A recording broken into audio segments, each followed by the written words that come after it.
Hi friends, welcome to our channel. ఈరోజు ఇంట్లో చలివిడి చేసాము. అది ఎలా చేసామో ఒకసారి చూడండి. ఇలా మందపాటి గిన్నె తీసుకొని అందులో 2 గ్లాసులు నీళ్లు పోసేసి స్టవ్ మీద ఉంచేసాము సిమ్లో పెట్టి.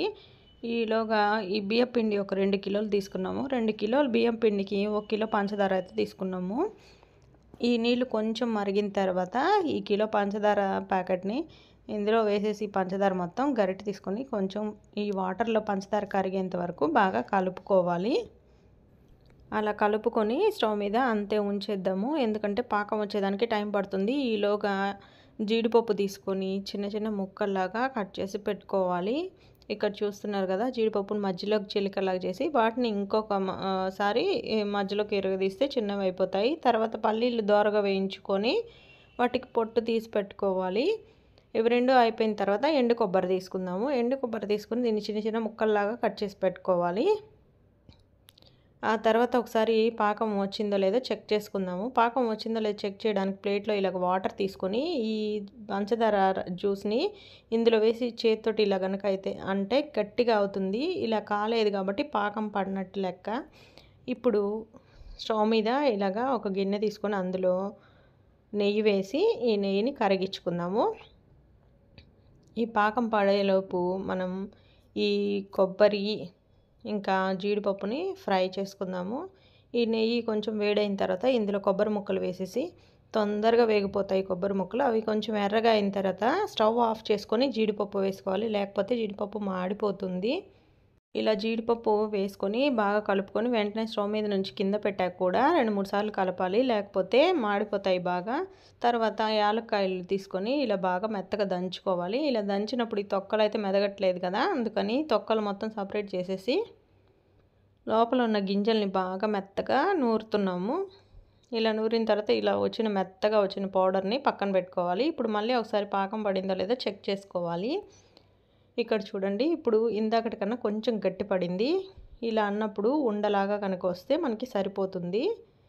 ఇక్కడ చూడండి, ఖచ్చితంగా పాకం అయితే మనకి పడిపోయింది, ఉండలాగా అయిపోయింది ఈ చక్కెర అనేది. ఇప్పుడు స్టవ్ ఆఫ్ చేసేసి ఈ గిన్నెని దించి కింద పెట్టేసుకుందాము. ఇప్పుడు ఇందులో వేరుశనగపప్పు వేసి బాగా కలుపుకుందాము.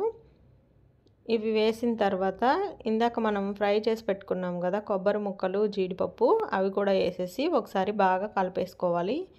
ఇవన్నీ బాగా కలిపేసుకున్న తర్వాత లాస్ట్లో మనం పిండి కలుపుకోవాలి. ఇప్పుడు ఇవి వేసాం కదా, ఇవి ఒకసారి ఇలా కలుపుకున్న తర్వాత ఇప్పుడు దీనికి మనకి 2 కిలోల పిండి అయితే పట్టింది. ఈ యాలక్కాయ పొడి కూడా ఇందులోనే ఇప్పుడు వేసేసి కలిపేసుకుందాము. ముందే కలుపుకున్నట్లయితే పాకంకు మొత్తం పడుతుందన్నమాట, ఈ పొడి కానీ ఈ పప్పులు కానీ అన్నీ.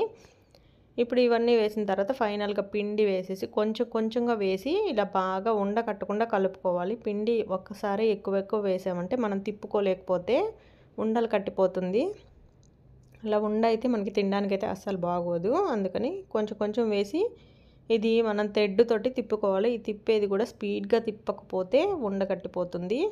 ఇలా మంచిగా అంతా కలిసేలాగా బాగా కలుపుకోవాలి. ఇలా బాగా కలిపిన తర్వాత ఇందులో మళ్ళీ కొంచెం నెయ్యి వేసుకొని బాగా కలుపుకోవాలి. ఇక్కడ పిండి చూసినట్లయితే చూడండి, కొంచెం జారుగా ఉంది. ఇలా జారుగా ఉంటేనే బాగుంటుంది. ఎందుకంటే మరీ ఎక్కువ పిండి వేసేసి కలిపేసామంటే గట్టిగా రాయిలాగా అయిపోతుంది. అలా ఉంటే తినడానికి అస్సలు బాగోదు. ఇప్పుడు ఇందులో నెయ్యి వేసేసి మళ్ళీ ఒకసారి కలుపుకుందాము. నెయ్యి ఎక్కువ వేస్తే మనకి టేస్ట్ అనేది చాలా బాగా వస్తుంది. నెయ్యి వేసి కలిపిన తర్వాత చూడండి, చూస్తేనే అసలు నోరు ఊరిపోతుంది. మేము ఫస్ట్ టైం చేసాము, అంటే ఎప్పుడు చేయలేదు, చేత కాదు కూడా. కానీ ఫస్ట్ టైం చేసినా కూడా బాగా పర్ఫెక్ట్గా వచ్చింది. పంచదార అంతా కరెక్ట్గా సరిపోయి నీట్గా వచ్చిందనమాట. మీరు ట్రై చేసి చూడండి. అలాగే వీడియో నచ్చితే లైక్ చేయడం మాత్రం మర్చిపోకండి. వీడియోస్ అయితే చూస్తున్నారు కానీ కామెంట్స్ అయితే చేయట్లేదు. తప్పకుండా కామెంట్స్ అయితే చేయండి. నేను మీకు చాలాసార్లు అయితే రిక్వెస్ట్ చేశాను వీడియో కింద కామెంట్స్ అయితే పెట్టండి అని. ఎందుకంటే మీరు చేసే కామెంట్స్ వల్ల నాకు ఇంకా మంచి మంచి వీడియోస్ తీయాలన్న ఇంట్రెస్ట్ అయితే వస్తుంది. కాబట్టి కామెంట్ చేయడం మాత్రం మర్చిపోకండి.